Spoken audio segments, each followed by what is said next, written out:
Fathers டே. அதுக்காக நான் என் டாடிக்கு banana bread செய்ய போறேன். எப்படி செய்யறதுன்னு பார்க்கலாம்.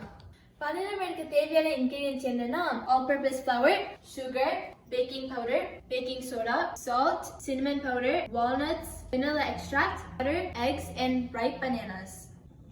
One large bowl all purpose flour, baking soda, baking powder, salt and cinnamon போட்டு mix பண்ணனும். இன்னொரு பவுல்ல egg beat பண்ணனும்.